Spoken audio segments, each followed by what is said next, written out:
provided by sending such notice to the Asbury Park Press, the Middletown Patch, and the Middletown Township Public School District's website, and the posting of such notice at the August T. Minor administrative offices at each elementary, middle, and secondary school in the district. Roll call. Mrs. Kennedy. Mr. DeFranco. Here. Mr. Donovan. Mr. Dymo. Mr. Little. Mrs. Davies. Here. Mrs. Wright. Here. Mrs. Stella. Here. Mrs. Roberts. Here. Please stand for the Pledge of Allegiance and a moment of silence for Anthony Ratshoki, former principal of Madison and Leonardo Elementary Schools, passed away earlier this week. Mr. Ratshoki began his career in Middletown Township Public Schools as a physical education teacher at Thompson Middle School. He went on to serve the district as an elementary school principal for 13 years and retired in 1988. We extend our sympathy and respect to Mr. Ratshoki's family. I pledge allegiance To the flag of the United States of America, and to the republic for which it stands, one nation, under God, indivisible, with liberty and justice for all.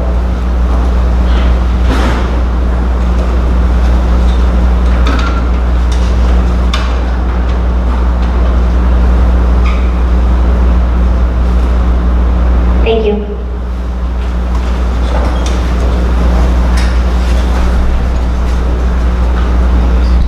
Now we'll move on to the public hearing and adoption of the 2019 to 2020 school district budget.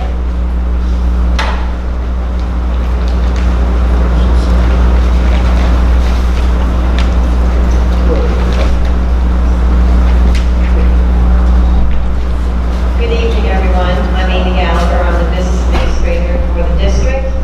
We have done several budget presentations over the past several months, and we are now at the point where we are presenting our budget for the final time, and the board will be taking a vote on the final budget for the 1920 school year. Before I start going through our brief presentation,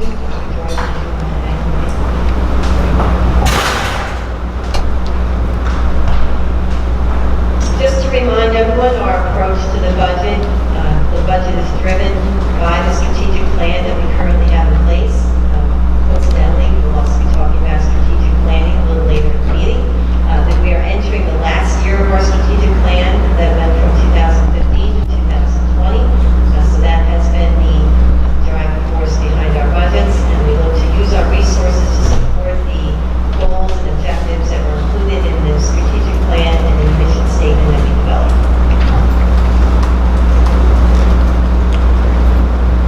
To go over our major revenue sources, the graph that you see up here demonstrates our tax levy increases over the past several years, so you can see the trend. The budget for the upcoming year contains a proposed tax increase of 2% on tax levy. We have had banked cap that we have generated over the past several years. Some have expired, some we have utilized. At this current point in time, we have a little over $1 million in bank cap that is available for the district to use. The district is not using it in next year's budget. It will be good for 2 more budget cycles if the district needs to take that in as revenue in the future.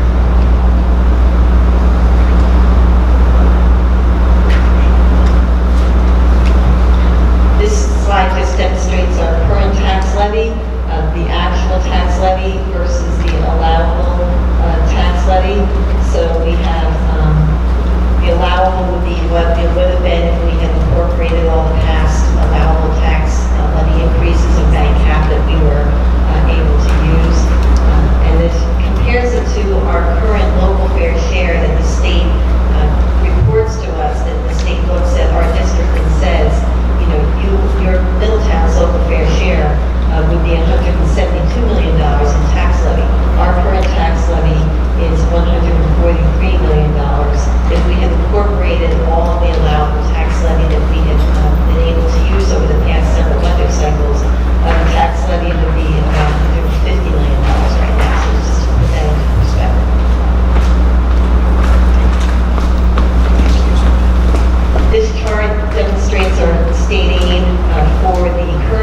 and for the upcoming year. As you can see, the difference between the 2 years, we're losing $552,000 in state aid. There's been a lot of discussion about these state aid allocations under the Senate bill that was made into law S2. We are losing the category called adjustment aid, and that will be phased out over the next 5 years. We're 2 years into that cycle. So the plan under S2 currently is that the $4.6 million that we're going to be receiving next year in adjustment aid will eventually go away over the next 5 years.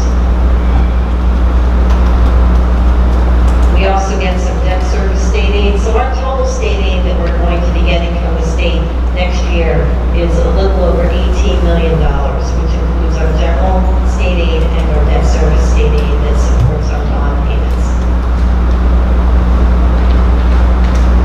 This chart demonstrates the trend of our state aid over the past several years since 2010-11, when the Middletown had a big decrease in state aid.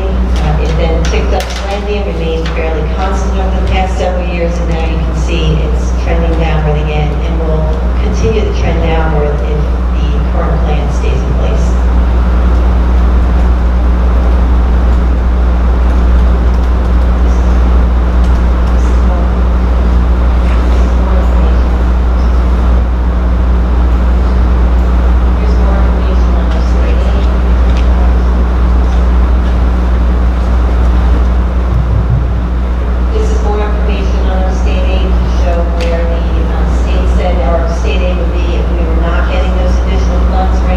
We're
2019 to 2020 school district budget only.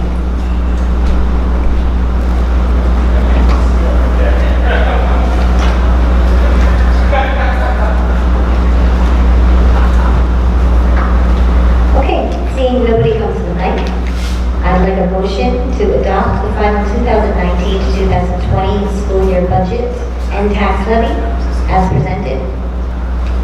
So moved. Second. Discussion? All in favor? Aye. Opposed? Abstentions? Opposed. Oh, sorry.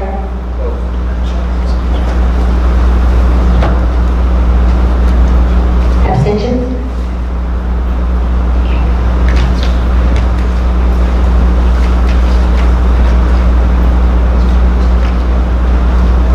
Okay, now I'd like to open up the microphone to public comment on agenda items only.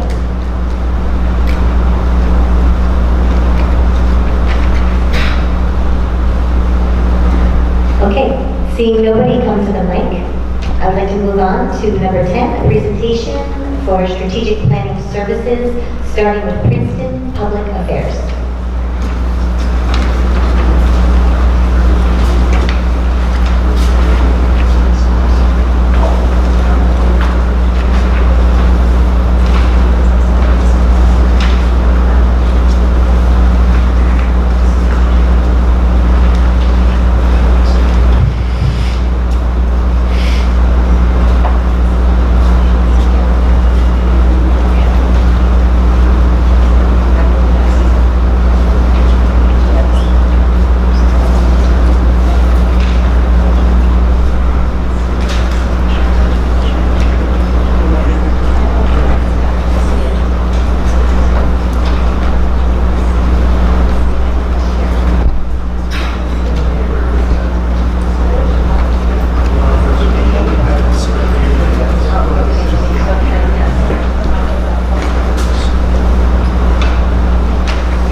be a data-informed process. And with a district the size of Middletown, we want to get into the data. The data doesn't lie. The data will tell you the truth as we reflect and we try to discover.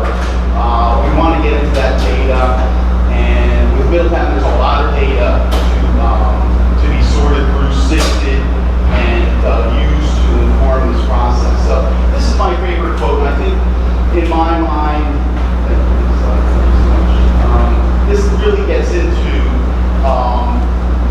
the four things that, if you're looking for outcomes, this quote really gets you into those four things. You want a discovery. You want to discover things about your district. You want to understand what other people are seeing about your district. And then you want to go beyond discovery and enter into a sharing outcome. You want everyone in your community to share their perspectives. You want to surface perspectives that you don't know exist. You want those voices that are marginalized to have that voice. So you really want to share. You want everyone in your community to share in that process. And then you want that opportunity to reflect. And reflect on not just what goals do you want to pursue, but alternative strategies for pursuing those goals. And I thought the budget presentation was a great prelude to a lot of the conversations with strategic planning, because in that budget process, you looked at strategic alternatives. You looked at that, all right, well, we're making some current decisions, but how will those current decisions affect the future of the district? And I think that's good reflection, because you're looking at the things you need to look at. And then the last word, that last outcome is action. You want this to be a call to action. You want to go through these outcomes. You want to go through this discovery process, understanding and sharing and reflection. And then you want to do something. You just don't want this to sit on the shelf. And action is very difficult often because it's momentum, it's communication. You have 100 different issues that are on you every single meeting. How can you stay focused on strategic planning? So we want this outcome, this action outcome, to be very true and something to deliver on. Thanks. So the questions, very quickly, why does your district exist? What's your mission and vision? If you have a mission and vision that you want to retain, we don't have to revisit that in the strategic planning process. I always believe that you want to start any good strategic planning process with at least revisiting your mission, your vision, your belief structure, but there's a whole bunch of different ways that I've worked this in the past. What do you do well? What are your challenges? What are your external forces? And certainly with the state aid numbers, we saw one very big external force. And other forces, the demographics of your district. You're a big district. You're a very varied district. A lot of 12 feeder schools, which are high school and middle school. A demographer's nightmare, by the way, but something you need to stay focused on, because even though right now you're projecting stable enrollments, you don't know. You really don't know what's going to happen sometimes with such a big district and such a varied neighborhood. So how do you stay focused on that demographic issue? Because it drives so much that happens in your schools. One of the things I saw about your former strategic plan was that focus on your facilities and the capacity of your facilities, not just capacity to do what you're doing now,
outcomes of discovery and sharing and reflection and action. Always want to spend time in understanding. We need to have a good data-driven picture of each and every one of your schools and every your community, so we're all seeing the same thing and we have the information we need to answer tough questions. We want to deeply engage the community. We want to invite members of the community that may never have been here before. We want to outreach especially to groups that may feel that they've been marginalized in the past, so we at least understand their perspectives. So phase one seems to be often easy, but to do it right is very difficult. You might want to survey, you might want to do some focus groups, all of which are a great way to get that data you need to understand what lies ahead. Phase two is that visioning, it's the dreaming, it's inviting people to innovate and come up with new and different ways to accomplish some of your goals. You've got a tremendous amount of talent in your communities in terms of folks who can help. And what's that technology agenda? What's the next generation assessment program? What's the best way to accomplish professional development? You're heavily deployed towards STEM. What does that really mean? How do you articulate with the arts so you have that broad experience? So all of that goes into, can we innovate? Can we create something that works here? Not just we as a team are going to bring a lot of best practices, a lot of research, a lot of scholarship to help with that visioning, but ultimately it's what's going to work here in Middletown. Then the third phase, the tough phase, we're going to write. We're going to come up with those goals together, involving the community, come up with metrics, assignments, timelines, so that we can benchmark this to reality. And that's, writing is a short word, but it really encompasses a lot about what we need to do. And I think we're going to roll through these, because I think I did that quickly, so I can save some time. And I think I think I covered this one, so we're going to keep going. Cover that one, we'll keep going, cover that one. And now we're into, what does this process look like? If you're lining this out on a map, what is this going to look like? Well, the first thing we're going to do is work with you, whether or not you're going to establish a strategic planning group, who's going to be on that group. And so that's the first phase, planning this out. The second phase is going to be, all right, we're going to do a tremendous amount of data analytics. We want to work with you, we want to develop a picture of your school, inform some of your challenges, make certain that we underline some of your strength, all using data and information. We'll do some survey work, maybe a focus group, and then we're going to get into some of the heart of our outreach, and that's hosting some community forums, moving around the town, making certain that we are accessible, and have a forum that's very inviting. This is the most difficult part of strategic planning that I've found, is you have to be very good in outreach, very good at engaging the public, very good at that to making certain that everyone is comfortable, everyone comes, and that microphone gets as many touches as possible during the evening. This, all this strategic planning I did when I was at Rowan University, and after I left my commissioner and Department of Education and being a superintendent and college president, I left all of that and went into consulting. This, by the way, is the most difficult of all of those, is going and making certain we get the community turning out. And you should have hundreds of people coming to these forums to inform and support this process. And so this is very difficult. We haven't done this before, really, to get people to turn out.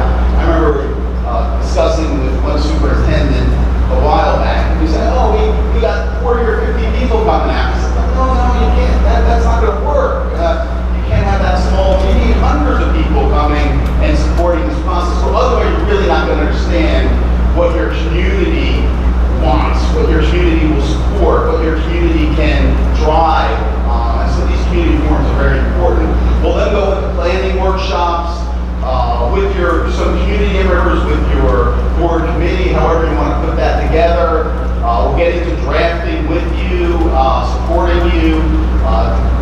monitoring and developing benchmarks and metrics. And then certainly after that, many districts will want us to continue to engage after that point in time, maybe come back every 6 months with a status report on your implementation. And so we've added that element as well. The next few slides are our experience. And I think right now is probably a good time to turn it over to you and answer any questions, Jack.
process, but involving the entire community. What methods do you use to solicit and incorporate community input in this process? I know you touched upon that in your presentation. Maybe you could be a little more specific, because particularly Middletown is a very large community. And there are many people in the community that are involved in the schools, but there are many who are not, but they're still stakeholders in the district. Well, I think you want to have a multi-varied approach so that you're accessible to folks who want to come in person to community forums, folks who might want to complete a survey, folks that might want to chat on the phone. You know, there's some critical players that we might need to reach out to by phone and discuss. Some we might say, all right, the best way might be to have small focus groups. And so I think that's something that as we sit down with the board at the beginning of this process, we'll talk about what do you think is going to work here in Middletown. I've done all of those successfully. It's just what do you think is going to work here? And I agree. I think this is a very large district with a lot of different neighborhoods and communities and constituencies, which means there's this very sizable burden of making certain that we hear from across that spectrum, across the neighborhoods, and to make certain that we spend time bringing food. People who don't normally want to come to these events, bring them out in some way, shape, or form, whether filling out a survey, coming to a focus group, answering a telephone call, or hopefully coming to a community forum. Can you describe for us an optimal end result of the strategic planning process? The optimal result is 5 years from now, when you're doing your next strategic plan, you look back and say, we got it right. We implemented our past plan, we learned from it, we expanded our organizational capacity, we expanded our communication with the public. I think that is the perfect outcome. In terms of the perfect plan, I think it's a plan that everyone looks at and says, yeah, I can see my input in it. I can see where I had a say in that, or at least I can see where they listened. And so those are the 5 years from now, that long-range vision, that I think is your perfect optimum state. In terms of coming into your plan, just adopting a plan, I think if people out there say, I see myself in that plan, I think you get a home run. And what would you do? You touched upon possibly supporting the implementation of the plan. What types of things you could do to help implement the strategic plan, help the district implement the strategic plan? One of the most common is tracking the progress against your plan. Because as you've seen, actually, your strategic planning page is very good. One of the few districts I've been able to go into and pull up the strategic planning page and see it all back in time, and which is very helpful to us, certainly preparing for tonight, and I think helpful to you. But what we don't see from there is a scorecard. Could be anything. Some districts we've helped develop a one-pager, just orange, red, yellow, green. How well are we performing? You don't need a lot of numbers. You don't need a lot of metrics. You don't need much more than a one-pager, just laying out for the public at the end of every one of your meetings. Are we starting to move from red to yellow to orange to green? That's all of that, because that's what your tracking is all about. Are we making progress? And that's the most common assistance we provide, is coming to build like a dashboard, so you can track. Those are all the questions, Mrs. Ryan. Okay, thank you. For me, and I'll open this up to other board members as well to ask questions. For me, I'd like to hear if you have any anecdotes or any instances in the past where you've dealt with a situation like we have with overcrowding at some schools and undercrowding at others, how you will be able to help it, and to be able to help a community like that get through that. I mean, we throw out ideas like magnet programs at different schools, but you would have more experience. I'd love to hear some of your ideas. Right, this is one of the most difficult challenges for any school board. It's when you have to at some point in the future engage in a redistricting exercise. And the first step is making certain that everyone is seeing what you're seeing. If you want to pressure test what your demographers say, I'm not sure who your demographer is, but the question we will get into at length at the first parts of this, and pressure test that, and then make sure everyone's seeing what you're seeing and seeing that challenge. And by the way, the strategic planning process is perfect for that. Just that getting everyone on the same page in terms of what the enrollment data says and what your capacity data says, and not just your long-range facility plan. It's, all right, let's look down the road in terms of things we want to accomplish. We want a maker's lab. We want more computer labs. We need a dedicated instrumental music facility. And so then everyone's seeing what you're seeing, and then if the demographers report and your educational requirements should then merge into a picture of what schools can handle, what types of enrollments. And then I think having that broad engagement of, well, we want your child to get the best education possible, and with a class size of 27, we're not going to be able to do it. And that's the type of conversation you need to have, and this is the perfect forum to do that. Thank you. Do we have any other questions from the board? Projecting. In terms of getting the feedback from the community, you mentioned there's an online survey here. How would you plan on sort of collecting all that kind of data? It's going to be online, right? Or multiple directions, and how do you get control? How would you go about getting feedback? Well, in terms of the multiple choice questions, there are analytics on normally whatever server you're using, you have the analytics that will sort and code those multiple choice. In terms of the entries, the hand entries, we would code those by ourselves. So coding basically will divide them into themes and then try to develop the entries within each theme into some analysis that sheds light on the question we're trying to answer. So we would do that analytic. We've done it many times.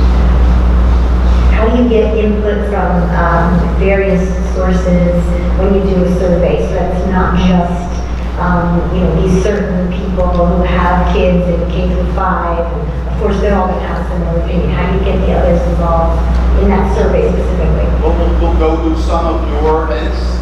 If the survey lands during September, we'll go to some back-to-school nights. We'll go to some games. We'll hand out cards.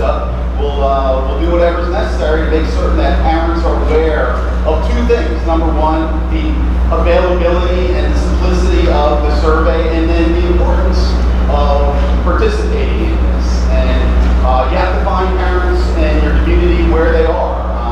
Oftentimes, if you rely on the community to come here, your point was excellent. You're going to have a subset of perspectives. And in order for this to work, to the extent you want it to work, we have to have a broad perspective. So you have to find those community members and those parents where they are, not where you want them to be.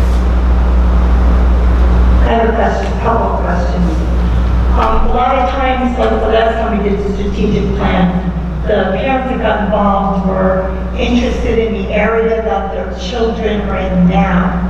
And the biggest problem is you need to get them to look to the future, that they're elementary. You need them to also address the middle and high school area. How would you go about doing that and making them realize that it's important to do that? Well, the first step, if you're talking about parents being on a team, is to make certain they understand that we're not here to solve the problems of your elementary school. We're here to provide for the future of the school district. So I want you to get out of your, what's very natural for parents, by the way, to want to do that, but we're there to tap into their expertise. We're there to tap into their understanding, and therefore we want to take them to a different role. And I think it's how the conversation occurs, what the questions you pose. Sometimes you have to prod a little bit, but I think if you structure and you message in the right way, you will get whoever's on that team to get out of those very parochial a vision for district, across district neighborhoods. And my last question, have you or your company ever worked with anyone in Middletown before? No. I don't know, how long do you want to go back? Well, I just want to know if there's anybody in our administration or our board, have you ever worked with any of them before? I can say unequivocally no. Okay. But I didn't, I have. I can say when I was the executive director of Garden State Coalition of Schools, Middletown was on the board. Yeah. So yes, but not, But you didn't work with anybody personally, because I was on the board back then, so it was just the meetings that people went to. yeah, that kind of thing. I just want to be fair. Yeah, no, I appreciate the honest answer. I want to be honest. I believe Mr. Johnson has a question. I have one question. Sure. Looking at it from a strategic point of view, what kind of system do you use to develop what the problem is? Okay, because you're sitting here with 9 board members and administration and independent man in the public. And we're all not going to be on the same page about what we think is where we want to be. So what kind of tools, what kind of analytics do you use to say, look, we can't focus on 11 different things, but we can take these 3 and work on them. Right, I think it is, what we're going to do is we're going to go into the data collection, we're going to go into the public forums, and we're going to be coding a tremendous amount of information. And you're right, we're probably going to come up with 12 to 18 strengths and challenges and opportunities, modified SWOT type analysis. And then we're going to use the board and hopefully a multifaceted group to try to take those and look at the ones that are actionable. Which are the ones we can actually do something in this period of time and come down to what basically maybe seven or 8 goals in 3 themes perhaps. So we know that this plan can be implemented. Because your point is, by the way, one of the greatest problems with strategic planning is you try to recreate the world. And you can't. What you can do, though, is assure the people of Middletown that you understand the challenges of your world and have a really good idea how to change some of the issues that will make the school district better. That's what you're trying to accomplish. But I think your point is excellent. That's the difference between a good process and a bad process, in a nutshell. So thank you. Isn't it also true that the strategic plan is based on the finances of the district? Because you can't really move forward with a lot of ideas if the money's not there. Yeah, that's one of the points that I made in probably slide 2 was strategic planning gives you the opportunity to align what you want to do with what your resources and capacity will allow you to do. And I think that's also part of how you in the end, concentrate on those issues you can make a difference on, is taking into account of that. That's part of the strategic planning process, to align that desire with what your capacity and resources can accomplish. But also, you're envisioning how to increase that capacity at the same time. And I think that was part of your last strategic planning goals, was how can we increase that capacity so we can do more. So I don't want to leave that with it's a fait accompli. This is what we have, this is always what we're going to have. That's not the case. You can have that goal. There's places to improve your revenues. There are places to engage policymakers on the formula and how it has hurt you over the years. I guess too, the other part to my comment was, if we're coming up with a strategic plan that's really based with the community's input, we have to stress to them that some of the things that they want to do is going to cost us money. And we have to come to an agreement that we're probably going to have to go out and raise that money somehow in order to accomplish the goals that they're going to put forward in the strategic plan. Well said. Okay, we can take one more question from the board, then we're going to have to ask you to wrap up, sorry. So I know you can't give an exact answer until you actually get into the process working with other districts our size, could you give an estimation of how long this process may take? Well, we can certainly do it in 6 months, but I think you have to look at where you are. It's May. What's the best opportunities to engage the public and build that in? So this really could be a 9-month process. Depending on when you need it to be done, we'll backtrack it into the best possible scenarios, but you're making trade-offs. If you want this done by January, we're going to have to move a lot of the outreach. So we'll do a lot of the data during the summer and do the outreach in September, October, November when folks are here. So there are ways we can move around that, but I think you're a super big district and I just don't want to do 2 public forums. I really want to make certain that we can get that depth and breadth of your community, which your last street plan was very much focused on communication, so it's on your mind, and I'm not going to sit here and tell you, listen, we can get that engagement with the public down in 30 days. I think to be reasonable and give that best shot at getting all those perspectives and the depth of your community, those who just won't come to these events, but we'll let you know when you cross those lines. We want them here to know where their lines are, and I think that's going to take a little time, but there's ways we can structure it. Definitely there's going to be a lot of data collection, and the summer is the perfect time to do that. We can get all that data together, put it into presentations, and we're ready to go in September. So I think if you're looking for January, I think we can definitely get it done for January, because you then want to fold that into your next budget development. So I think January, maybe late December, probably is very doable. Okay, thank you so much, I appreciate it. Sure, our pleasure. Thank you. Thank you. If I could have government strategy group, please.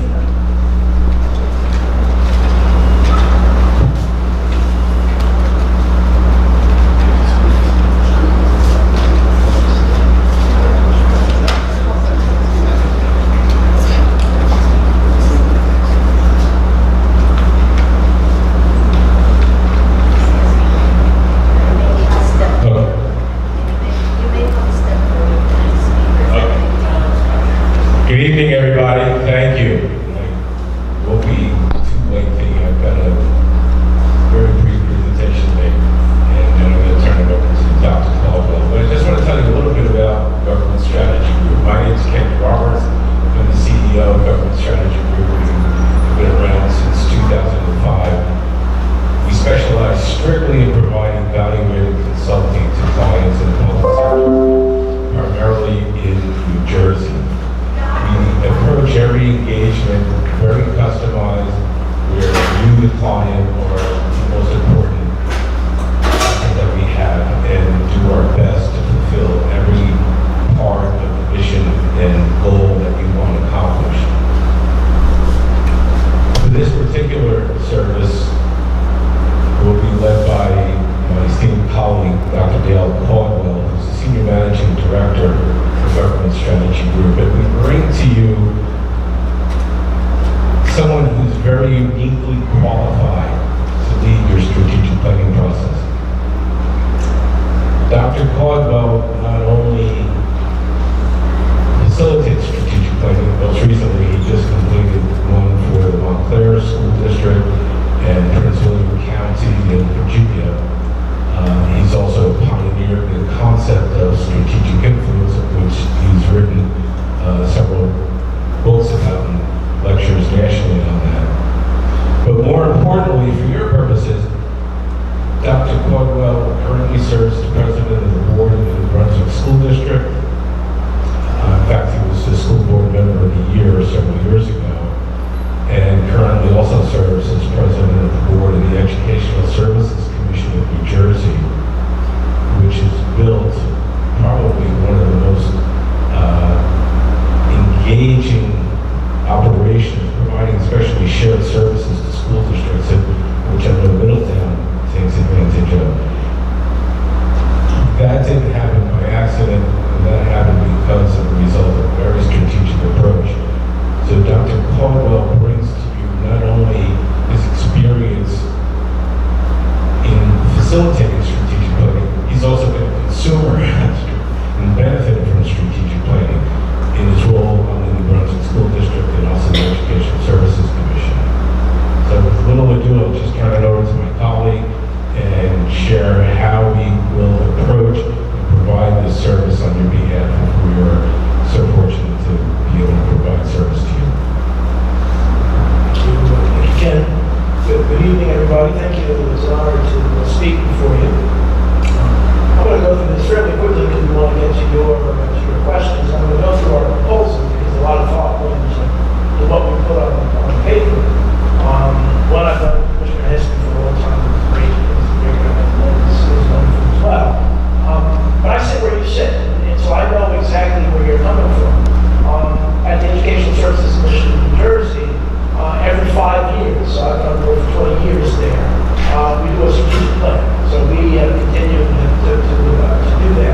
face the community, the board has a real understanding of what success is. You know, what is, you don't have to know the specifics, but you have to have a real sense of what is going to be successful when you come out of a strategic plan. So often, we don't start there. The second thing is that the community has to feel that they have a voice. The challenge so often is, it's not that you're going to get everybody in the community to speak, but everybody in the community should have an opportunity to get some input in that and should feel that they have that opportunity. If we're able to accomplish both of those things, then you'll have a successful strategic planning process. So in our 12-step approach, one, we want to conduct research. You know, again, we can go on the internet and so on. And so as Kim had talked about, I wrote a book and I have a framework called Intelligent Influence that we've used in the public sector, private sector, nonprofit, school districts. I also led the superintendent search for Patterson, Teaneck, and Lynchburg, Virginia. And so in that, we utilized a community process with a community forum. We actually had an online evaluation tool so people could go online and do the survey. But one of the things that's really important is to conduct the research, the paper research, but also to understand the influences of each of the board members. Every one of us, you know, the research shows that our favorite music is the music that we heard between ages 13 and 25. And so the way our favorite sports team, our culture, everything is built there. And so if you don't start a strategic planning process, in fact, I did the strategic plan for the city of Newark. And we started out by going around the room to talk about who's been a big influence in the lives of each of the people in the room. And at first they were saying, what does this have to do with strategic planning? But what happened is it helped us understand who they were and understand, you know, so often there's conflict in a cabinet. And so I hate Joe, and whatever Joe says, I'm going to be against. And when you start to realize that Joe's grandmother got you on the school board, and then it breaks the walls down so you can begin to have a real discussion about personalities. Well, what is a successful strategic plan? So obviously, as you look at what you have, dealing with the inevitable reduction in, and funding going forward, with the overcrowding of some schools, with looking at curriculum, there are a lot of decisions that have to be made. And so this first idea of conducting research is, where do we start from? And I found that if you don't start there, don't start off with the foot, the strategic planning process won't be as good as it should be. So conducting that research, it'll help us decide and develop a plan and a timetable. And so I can sit here and say it's going to be, I think we said about 6 months or so on. But it really depends on what success is and how engaged you want everybody and what your process is. So we have to develop that plan. So that's step 2. Step 3 is really surveying the stakeholders. And surveying as many as want to be a part of the process, because the voice from the community is so important and as I said before, making sure that people feel that they've been heard, but also getting that input. And so one of the questions I heard was, well, how do you, if one school's overcrowded and others not? So often, perception is reality. And so when we talk to parents about that, it's their perception is reality, so really you can begin to understand what the perception is, and you can really help to shape that perception so that the conflict isn't as great as it might be otherwise. So with that, we can talk a little more about that. Then reviewing the previous plan. I like to survey the stakeholders before we look in detail at the old plan to see if, in fact, some of the same things still apply, if the perspectives have changed among the stakeholders, to really begin to see how do we make this plan, and you had a good plan before, how do we make this plan even more important? And then we're going to do something that's been around. I think SWOT analysis came from the early 60s. But that SWOT analysis is very basic, but it's very easy to understand the strengths, weaknesses, opportunities, and threats of the organization. What that will do is help each of you will have a different perspective on what they may be, and in combination, you start to get a real sense of where are we now, where do we want to be, and what are our real challenges. Too often we simplify things. Well, it's money. We don't have enough money. We have too many students. It's deeper than that. And there's some ongoing threats, and I think we heard some people talk about, it's not about what's going on today as much as what's going to happen in the future, 2, 3, 4, 5 years from now. Then we prepare for a strategic planning meeting. So once we've done that, we want to begin formulating and focusing on what are we going to focus on. We'll get 25 or so different ideas of what can we do with a strategic plan. And really whittle it down to what you think makes sense. Maybe it's 5 things, maybe extend things. But to begin to say, this is doable, and most importantly, it's implementable. It's something that you can actually get accomplished. Because the strategic plans that we've worked on, we want to make sure that there's a high probability of success and you'll achieve what the goals are. Sometimes folks have some great goals, but they're unrealistic. And so one of our roles will be to challenge you to say, well, do you really think that's going to happen?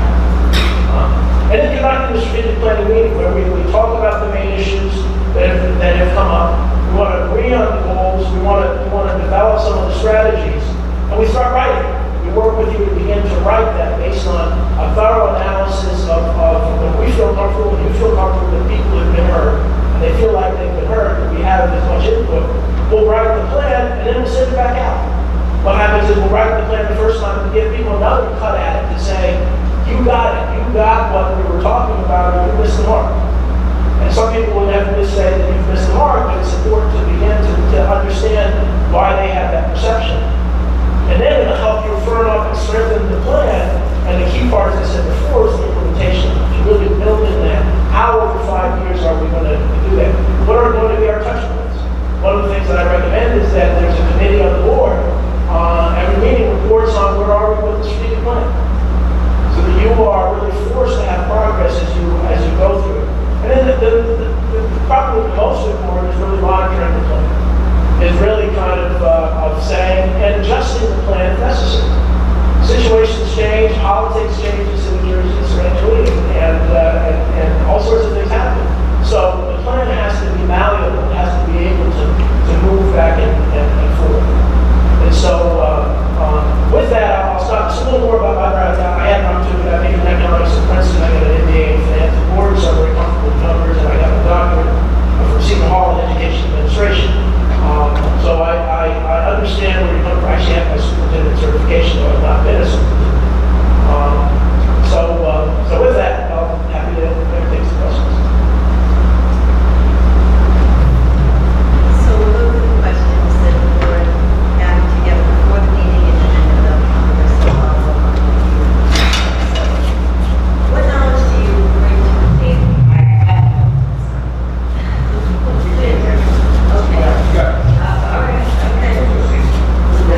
What knowledge do you bring to the table to help you understand our district, our organization, and the financial and educational environment we face over the next several years? Well, as I mentioned, and can everyone hear? Sure. As I mentioned, having been involved in a school board since 1998, I've been on at least one, if not two, school boards since 1998. And I've seen the ups and downs. I've seen some of the politics. I've seen some of the financial issues. I know this district, as some of you may know, the Educational Services Commission in New Jersey. Actually, when I first became president, it was called the Middlesex County Education Services, then Middlesex Regional, which just became a statewide. Largely because cooperative buying, remember cooperative buying is every school district is part of that.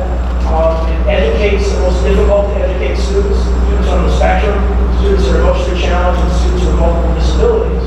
In addition, working in New Brunswick, which is an urban district, and through the commission, working with suburban, urban, and rural districts, have a real sense of some of the challenges.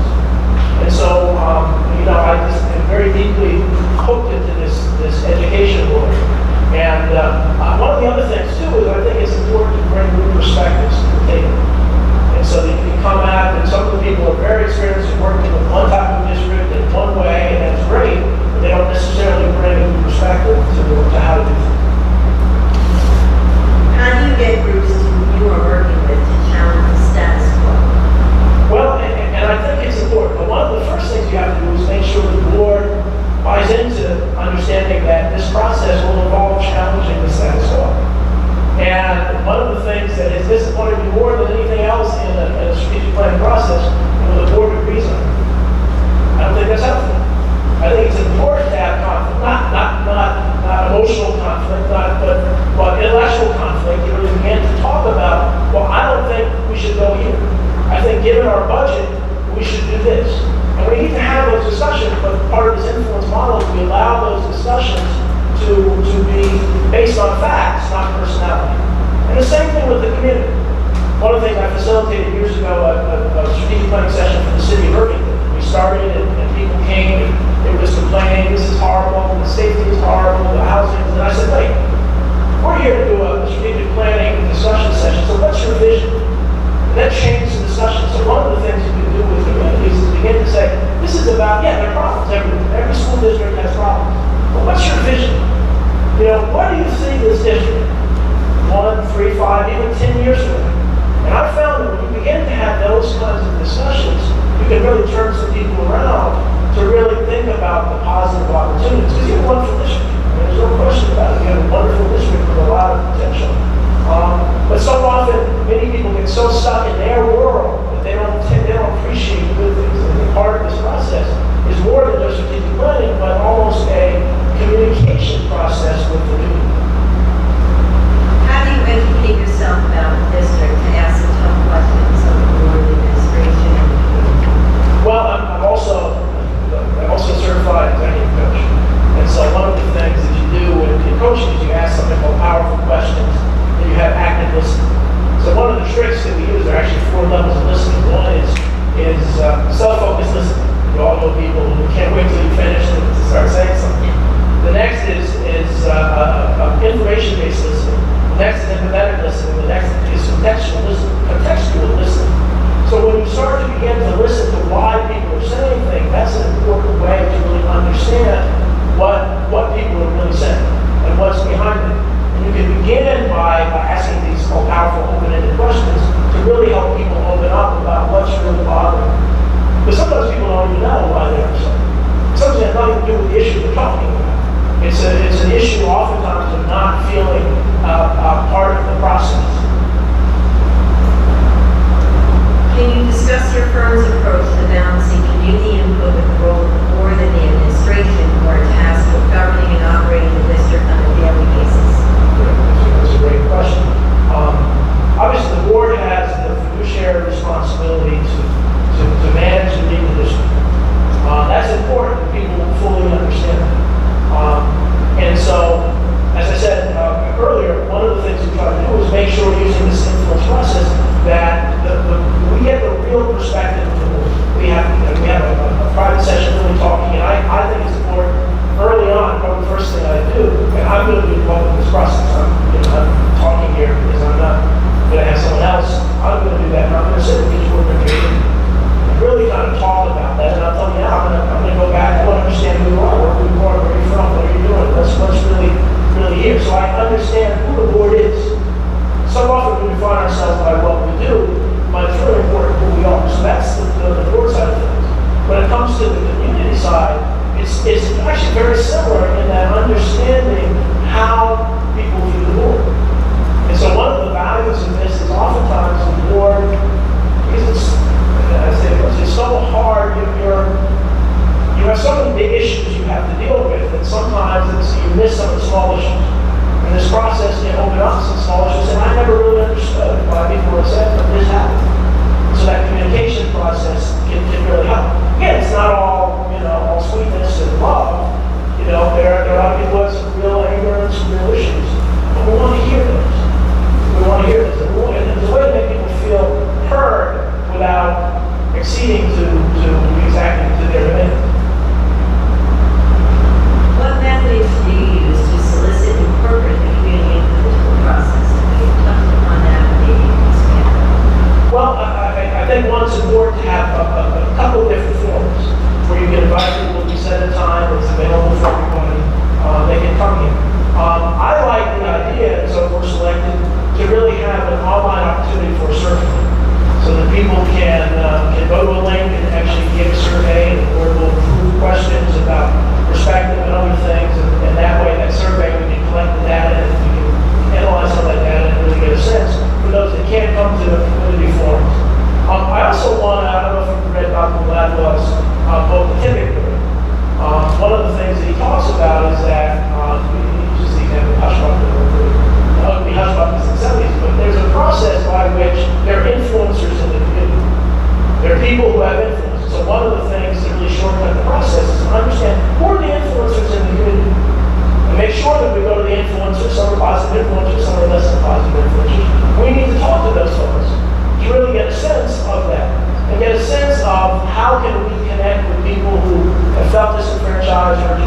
don't know, what a school board does.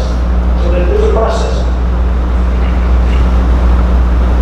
Can you describe for us an optimal end result of the strategic planning process? Well, I started, one is that the board has, at the beginning of the process, has a real sense of what success is.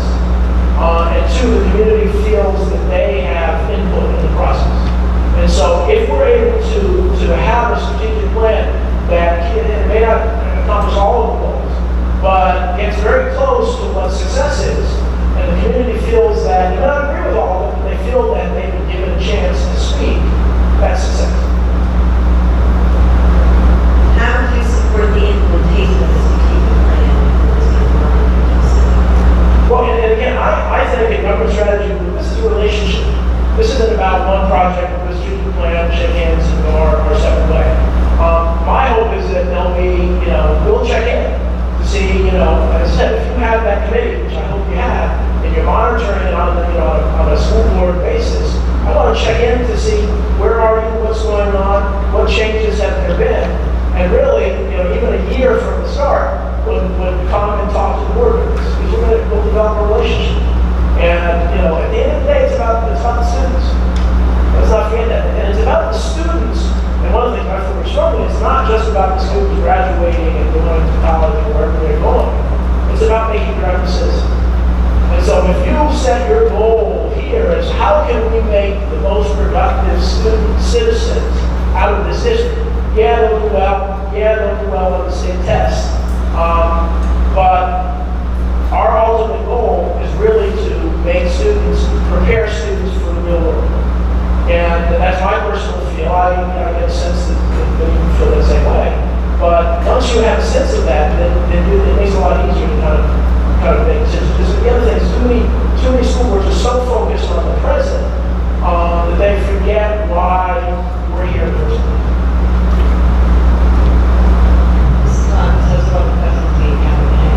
Okay, thank you. I'd like to open up the questions to the board. You've answered all of mine. I have a question. And you might have said it, but it didn't stick with me. I didn't hear enough of it. I talk fast. You talked about surveying people. And surveys are great, but not a lot of people take part in it. I want to know how you're going to get out into our community and get the people to come out and get involved. Again, great question. So one of the things we're talking about, the influencers. So one, the job number one is to make sure that we set up a process that everybody has a chance to participate if they want to. Some people won't come out even if they're available and free to do that. The survey, and some people aren't public people. Some people would rather sit at their computer and do that. So one, you have a public forum for the public people. You have a survey for the people that want to sit in their computer and do the survey. But then to really get at some other people, is you talk to some of the influencers in the community to really say, are we missing anybody? Are there people that we haven't surveyed? Are there parents? Are there other people? And frankly, if they say, no, you haven't missed anybody, then we'll have to take their word for it. But one of the things that I found is pretty effective is to make sure that some of the people who are influencers in the different parts of the community are included. And that helps us get to people who might not get to it. To go further on that, we have 17 schools. And even though you might get an influencer from each building, it doesn't mean that they share the same opinions as the people in their community.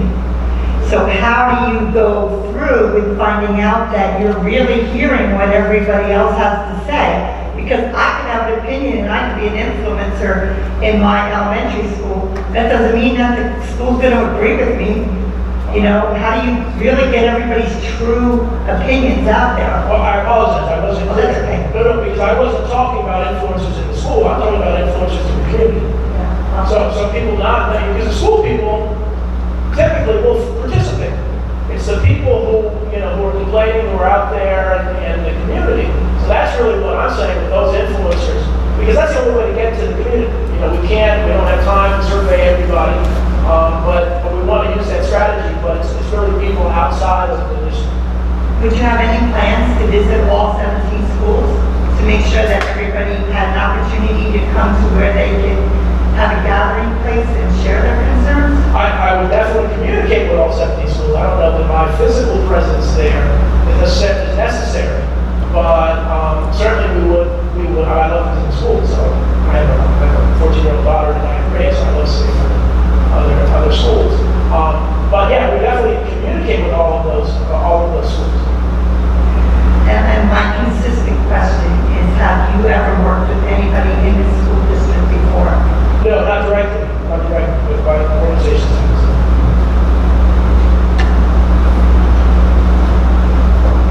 Okay, there are no more questions from the board. Thank you for your time. Thank you, it's an honor to be here. Thank you very much.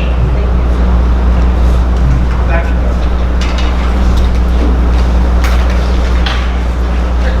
Okay, next we have proclamations. We have an approval of proclamation for National Teacher Appreciation Day, an approval of proclamation for School Nurse Day, and an approval of proclamation for Special Education Week in New Jersey. So moved. Second. All in favor? Aye. Opposed? Abstentions? I need a motion to approve the minutes for executive session on March 20th, special voting meeting on March 20th, the executive session on March 27th, and the regular voting meeting on March 27th. So moved.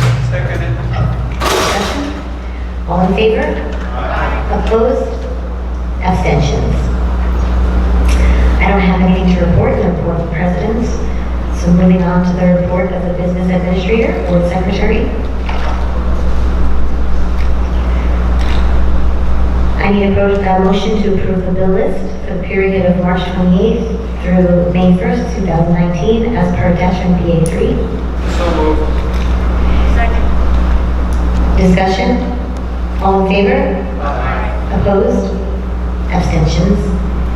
I need a motion to approve B2 through 4. So moved. Second. Discussion? All in favor? Opposed? Abstentions? Moving on to the report of the superintendent. Motion for number 1 through number 8. So moved. Second. All in favor? Aye. Opposed? Abstentions? Wait. I couldn't hear, I'm sorry, I'm just looking at it. I'm voting no on number 1. I would like a discussion on number 5 and number 6. Are we voting on these as graduate students from Monmouth University, or are we voting on this as employees in the district? As studies, we regularly do with other universities as well, research studies, participate in research studies, as long as through the internal review board process, and I think you're aware of this, as long as through the internal review board process, they can be, we can show the anonymity of all the participants in the study, and we get the opportunity to learn from the research of the study. But what I'm asking is, are we voting on this as employees in the district or for graduate students from Monmouth University? I understand what the surveys are.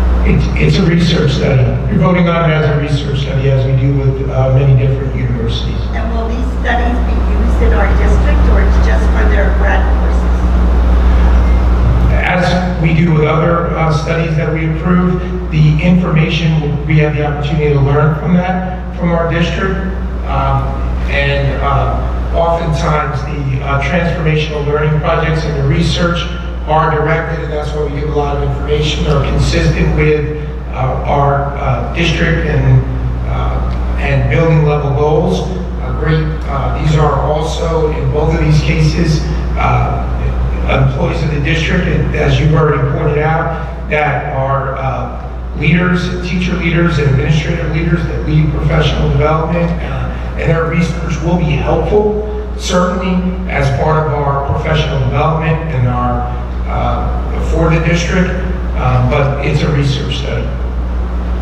Okay, then I'm going to be voting no on number 5 and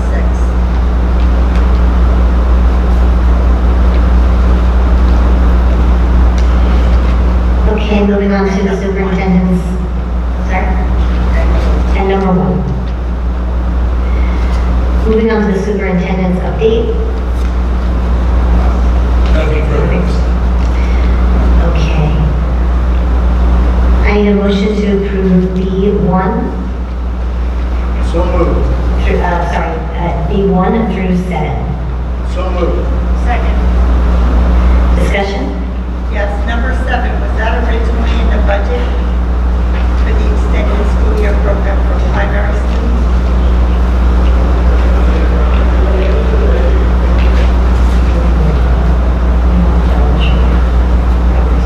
Training to the mic.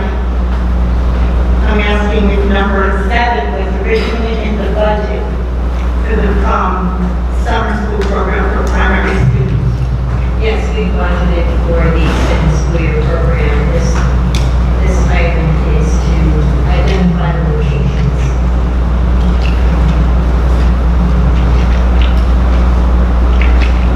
Okay. All in favor? Opposed? Abstentions? I need a motion to approve D1, A through J. So moved. Seconded. Discussion? All in favor? Aye. Opposed? Abstentions? I need a motion to approve E1 through 9. So moved. Second. Discussion? Yes. I sent an email, I got an answer. The approval of what we're approving tonight is for the course selection, correct? And there's no new curriculum on here that we're approving. Just the 3 new courses for the Arts Academy that I counted. So we are approving new curriculum. 3 new courses. Then I'm going to vote no on number 2. Because the board has not reviewed it yet. Okay, all in favor? Aye. Opposed? Abstentions? I need a motion to approve F1 through 3. So moved. Second. Discussion? All in favor? Hang on, just one quick question on the number 3, F3. Okay, did you hear about that? Thank you. On F3, is that the store grade that we've been talking about for a number of months in the back of North with the sinkhole, or is this something new? No, that's the same. Okay, that's fine. Okay, all in favor? Opposed? Abstentions? I need a motion on G1. So moved. I'm sorry, I need a motion on G1 and 2, please. So moved. Second. Discussion? All right, I've got a question. No, I like volleyball. And Joan, can you turn your mic on? I think they're like super sensitive to it. Okay, so my question about the volleyball is, my understanding is that the organization is providing some funding and providing equipment in order to seed a volleyball team, at both of the high schools. At what point does the administration or does the district take over the full funding of those teams and that becomes a part of our budget? So it depends. Let's go back to hockey in Middletown. That was a process that happened over a long period of time. Another example would be lacrosse in Middletown. That was a process that happened over a shorter period of time. And again, it has to do with the number of students that are involved, the funding sources, the funding potential, the state of the budget. So there's a lot of possible indicators that could, have an impact on that. And ultimately, that's a recommendation that we will bring to you as an administrative team with input from the board during the process. And the data points that we'll be looking at are the number of students that are involved in the program, the viability of the program, the overall cost of the program. Do we know how many other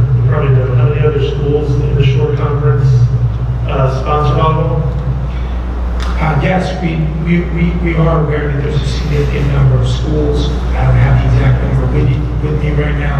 There are a significant number of schools that are participating. So to your point, there's enough schools just in the short conference for us to be able to participate locally as well as on the state level.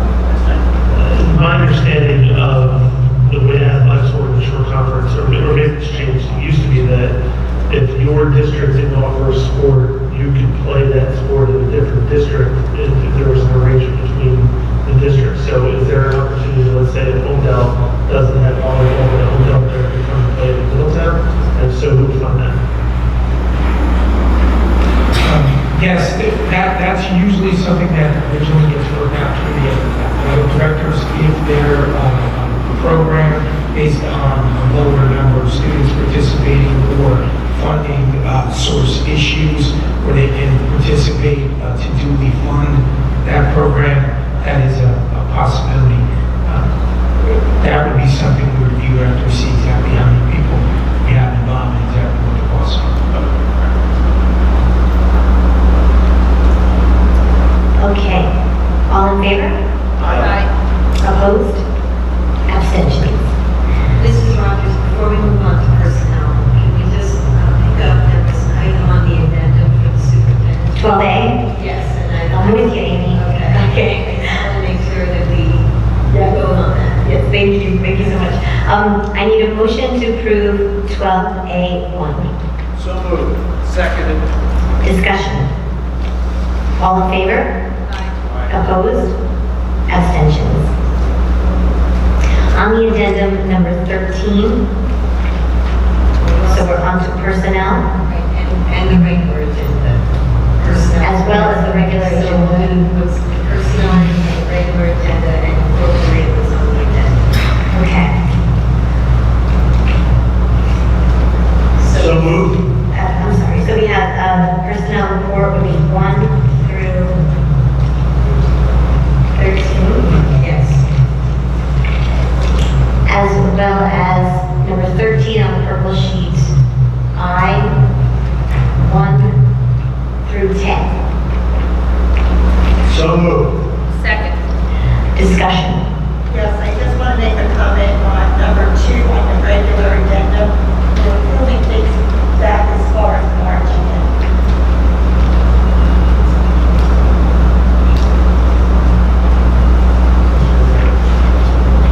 Okay, so like E, F, G, or sorry, E and I F. think that today's May 1st, we'll be paying 42, 323, and 325. We're a little behind the times here. This is still the April board meeting. I know, but this is from March. We'll try and catch up. March 23rd, March 25th. Right, so we received them after the March. Could you Whatever, I'm just saying that I don't like moving things way back when. Right, what Mrs. Peters was saying, I'll just say exactly like this. We have items that came in after the March board meeting, and although this is May 1st, it's really our April voting meeting, so it's really the very next month. It just seems like a long time because this meeting was late on the schedule. But if it came in after our first voting meeting, this would be the first voting meeting that we would have the opportunity to vote on. Okay, is there any further discussion? All in favor? Aye. Opposed? Abstentions? Okay, moving on to old business, please. I have something in old business. I want to talk about curriculum. In lieu of a curriculum committee meeting, several board members requested to be involved in the process of looking at the new curriculum adoptions and programs. So Mrs. Pekas and I came up with an idea that by May 6th, the portal will upload to the portal a thorough summary of all new curricula. And then on Monday, May 13th, from 5:30 to 7:30, board members are invited to come to central office to look at all of the new textbooks, discuss all of the new programs. Directors and supervisors will be there to answer any questions. And if you can't make it on 5/13 in the evening, there will be some daytime hours the next day, on Tuesday, the 14th. So, we're all invited. I just want to add to that. I'm just letting you know I'm disappointed in the way that this turned out because Leonore and I only asked for an hour, the meeting to be delayed from 4:30 to 5:30 so we could attend. Now we have supervisors and personnel coming out on Tuesday during the day. We have them coming out on Monday night when we could have invited the rest of the board to the curriculum meeting on May 6th and did it all at one time. I just find it really hard to believe that we couldn't adjust the meeting time by 1 hour for 2 board members. Noted. I believe it is 5:30 p.m. Am I right? Yes. It is 5:30. Well, it is, Pam, you're absolutely correct, but the original meeting they would not amend the time to 5:30. First of all, I have shared services that same night, so I'd have shared services first. Oh, no, I'd have curriculum first, and then I'd have to run to shared services right But after. see, Robin, that's the point. You should make the meeting on a different night so that you're not jammed. Instead, you're punishing Leonore and I. I don't feel like you're being punished. You can come on the 13th, and the rest of the board can come too. Well, I think you're disrespecting us. I'm sorry. I completely disagree, and I feel like one of my board members is being attacked in public, and I don't want to have that anymore. I don't think it's attacking, Pam. What I think it is we voiced our opinion last month, and instead of the meeting getting changed an hour, it got changed now so that the supervisors and everybody have to be there 2 times. And we could come at any time from 5:30 to 7:30 on Monday night, depending on our work schedule, and they have to start all over for each one of us to walk in. I think it's a disservice to the personnel. I disagree. I think that they've done a great job of trying to accommodate all of us, and I'm very grateful. So thank you guys. Does anybody else have any old business? I had one, I want to go back, and I apologize for missing the meeting, is that in March or last year? The first April meeting, but I know that there was a report from the Shared Services Committee regarding the state of discussion with the township around the fields. I wanted to add a little bit to that discussion. My understanding is that the township is reconsidering whether or not to put investment into fields at Bayview. The feeling is that there may be some drainage problems that they may not be able to correct, as well as the fact that being in a neighborhood surrounded by residences, there may be some pushback from the local folks, and I know there's one from our board, in terms of additional use of the fields. I think all that is really good feedback. My concern, though, is twofold. First is that the township had sort of gone forward with us after the Stevenson Park thing had fallen through, and one of the benefits the Board of Education would have gotten would be the improvement of our facilities. And now we're at risk of the township moving ahead in a different location in the township that may not be a Board of Education facility. And so rather than having one of our schools' athletic fields and facilities upgraded, we'll turn out this with nothing, which to me is not a good outcome. The second is that, to my understanding, there were no public hearings, there was no community meeting, there was effectively chatter and back channel feedback, whether it was through social media or people calling people or whatever. And not that that's not valid, but I think that we should have those discussions in public. Let the public air their concerns to the Board of Education and to the township in a meeting on the record, and let the Board of Education and the township try to address those concerns, and then based on the feeling, determine whether or not to go forward. But from where I'm sitting, the north side of Middletown does not have a facility that is on par with what we have at Huntsville. There was an opportunity to bring that to the north side of Middletown by improving Bayview, and now I'm concerned that we have a large constituency that's going to go underserved. And not to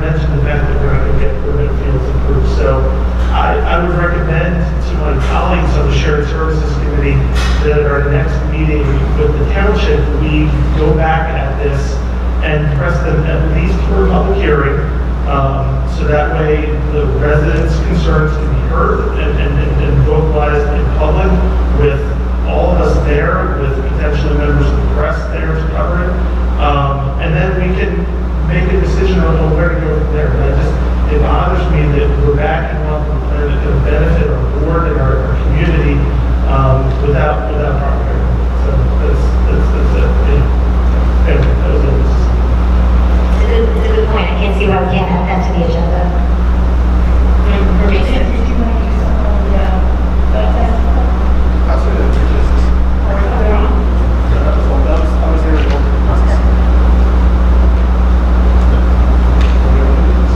Okay, if nobody else has old business, move on to new business. So I've got two bits of new business on my side. The first, I did attend the Township PFA meeting last month. It is a very efficient meeting. It's nice to see the students of the month getting recognized. We did have one of the parents did have some questions for me about the state of enrollment challenges. She has a student at Thompson, student at Swan, and a student at South, so she's kind of got the trifecta of private schools. And we did have a conversation about what strategies are in place or what the district was doing. I advised her that that would be addressed in our strategic planning. And I encouraged her to come tonight and to really get involved in the strategic planning happens. The second item, Mrs. Mingus was there as well. There was the North-South Film Festival a couple of weeks ago at the Middletown Arts Center. That was my first visit to the Middletown Arts Center and my first film festival. And I have to say it's a great facility. And I think that our educators do a wonderful job of instructing our students on the art of filmmaking. There were 40 student films that were screened, and they were all tremendous. Some of them were so good that the directors were given scholarships by the New York Film Academy. The New York Film Academy offered scholarships to attend classes to two of our directors, one from North, one from South.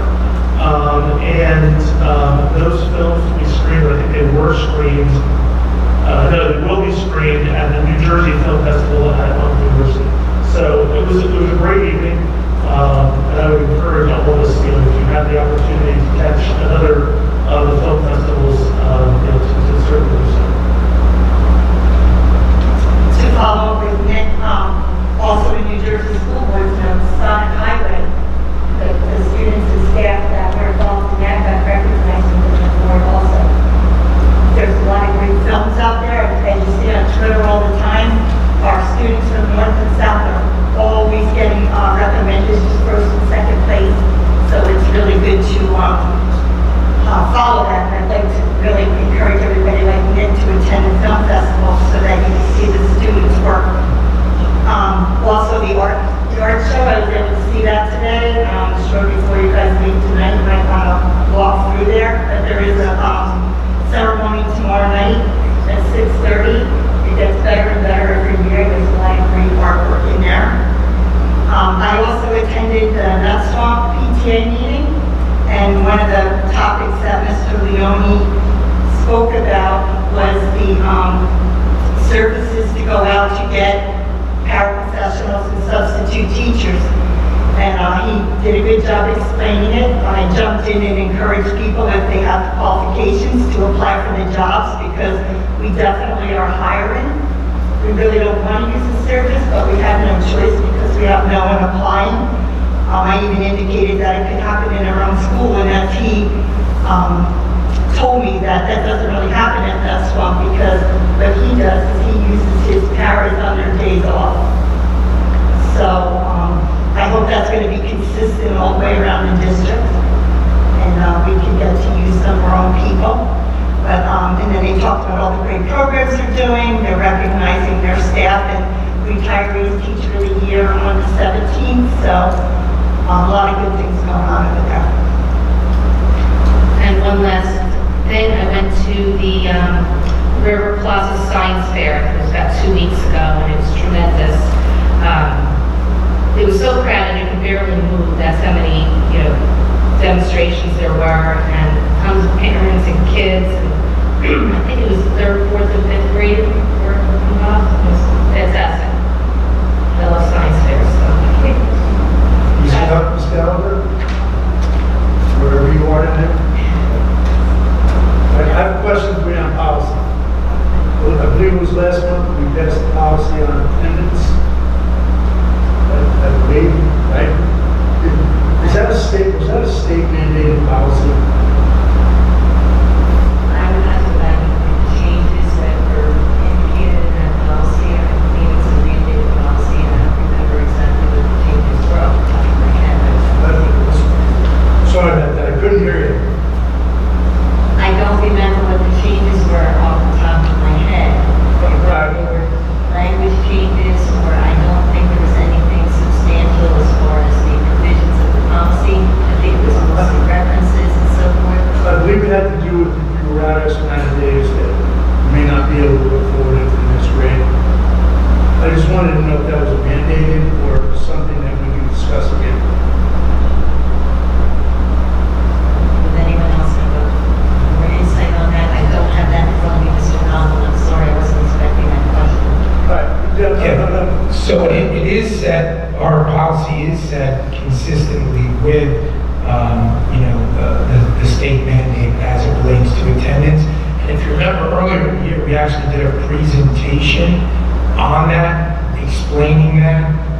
And I think there are some misperceptions, maybe some of the things that were put out there on social media. And so we have worked to try to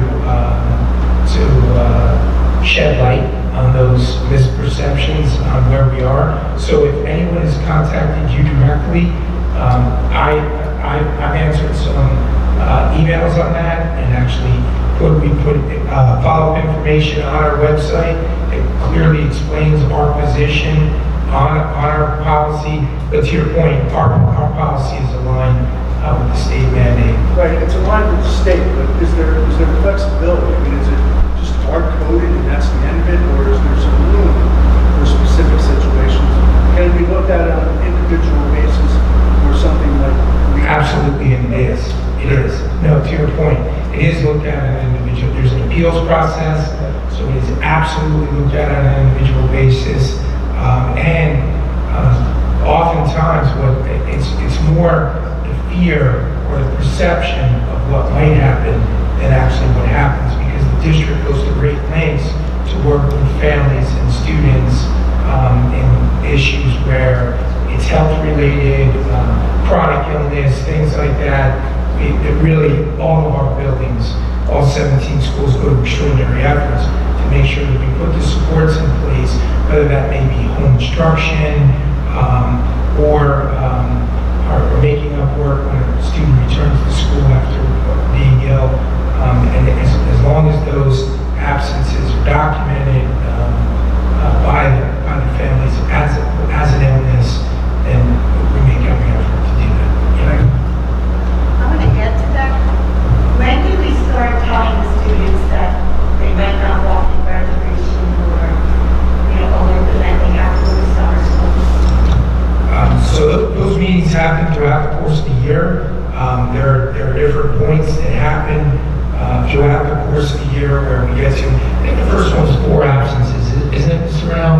4 absences the first time where we reach out, and that's just a reach out to say, hey, you hit this number, and is there additional information we don't know, maybe you're not aware that we're at this point, but yes, it's the expectation that the building level administration communicate periodically throughout that process so that we can work with the family to address the issue. So I don't know if this, I'm not on social media, so I don't know if this became a hot issue, but I have gotten some feedback from some families at Middletown South that we may want to look at the tone and tenor of the notifications that are sent home to the families, especially those earlier ones. The feedback I've gotten is they're very handed, and the families that the district wanted to work with them. It was more of a, they felt it was like a scare tactic sort of email, so maybe just a look at the language that we're using in those letters home, and maybe softening a bit, especially for the earlier notices, like the 40 notice and then the next one too. But again, that's just feedback that I've got. That has been brought to us, and we have made changes in the last year in that letter. At the same time, it is really important for them to understand the serious nature of the attendance and the potential impact. So I think you have to balance that to know, and really that happens with the meetings. So I think when they reach out and hear exactly what the district is prepared to do and support, as long as the appropriate documentation is.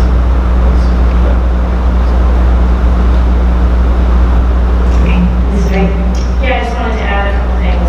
So yesterday I had a chance to attend a mental health and behavioral services forum that was put on that actually highlighted all the different services available throughout Monmouth County for our youth. And I have to say, as someone who has worked for 20 years in the criminal justice system in New York City, representing adults living with mental illness and having to work with a lot of those agencies in the Department of Health in New York, which in many ways is a very broken system, it was so encouraging to see all the different agencies that are available for our students and also the families, but more importantly, how well they actually work together. I think that's something that is so missing in so many other counties, and it's something that Monmouth County should really pride itself on, because even throughout New Jersey, I think we're one of the leading counties for that in terms of what we can actually do for our kids, and most especially also for their families. So I was really appreciative of that, to see that yesterday. For Monmouth, which is one of the schools that I have adopted, they're having their theater show this Friday night here at North. So I'm going to be attending that, and I hope others can attend that as well. I've been invited to participate in their color run on May 23rd. I'm going to be participating in the color run, hopefully the weather holds out, for Bayview this Friday at 5 o'clock. And then I am also going to be brave enough to make a fool of myself for a very good cause. I'm going to be playing against the Harlem Wizards on May 22nd for Leonardo, for their fundraiser. It's actually going to be here. It's the same night as the board meeting, but I've been given permission by our president to attend the game. It's going to be a lot of fun. Hopefully I can get some baskets to score. That would be awesome.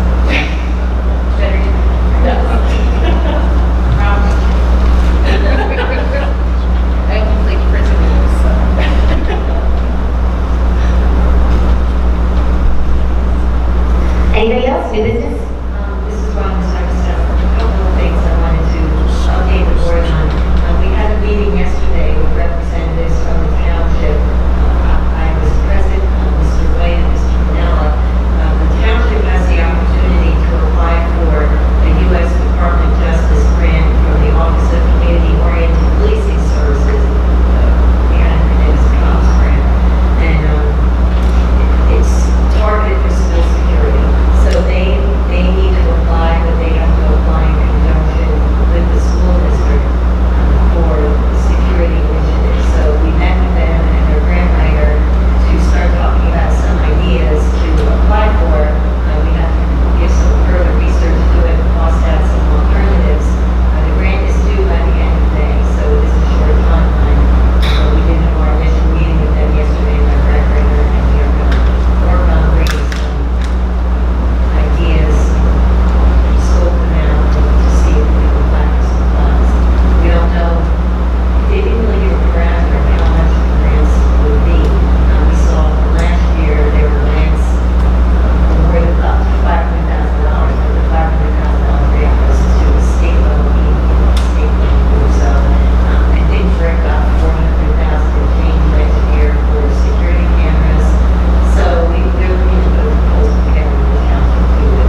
next shared services meeting? Yes. Okay, thank you. Instead of May 6th.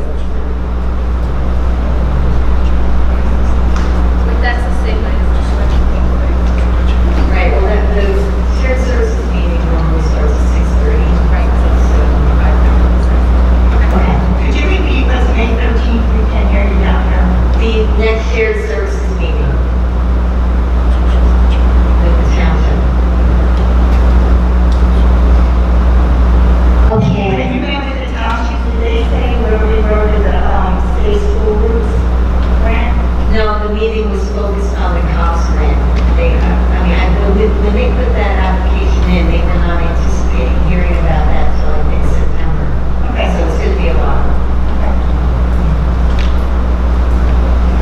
okay, if I could just remind the board members to reach out to me with your comments about the two presentations we saw this evening via email. I'll compile everybody's feedback, and if we need to meet in person to discuss, we'll pick a time when we can do that, we can do so. And with that said, I'd like to open up the mic to public comment.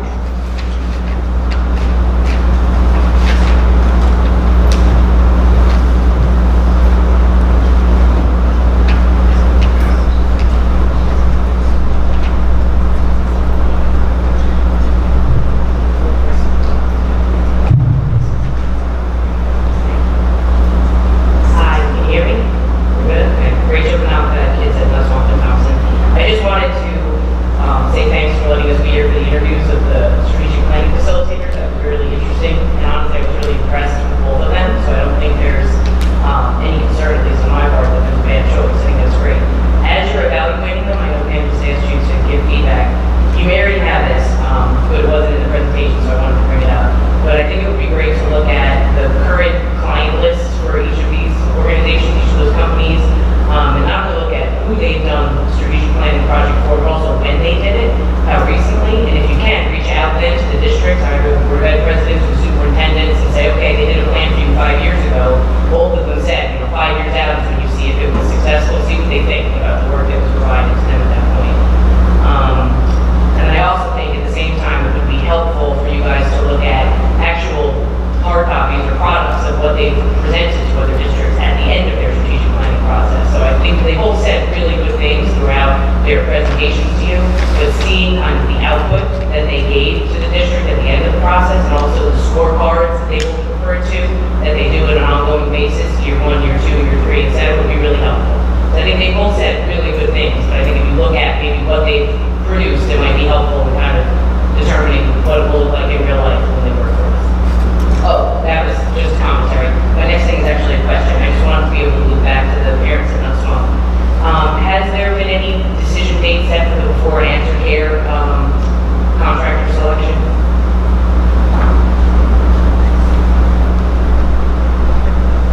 We're not getting those RFPs back until next week, so when we get them back, we will start evaluating them. Is the anticipation you'll know by the May meeting? I believe we Okay. are just trying to make more meeting. Got it. Okay. Okay, perfect. Thank you.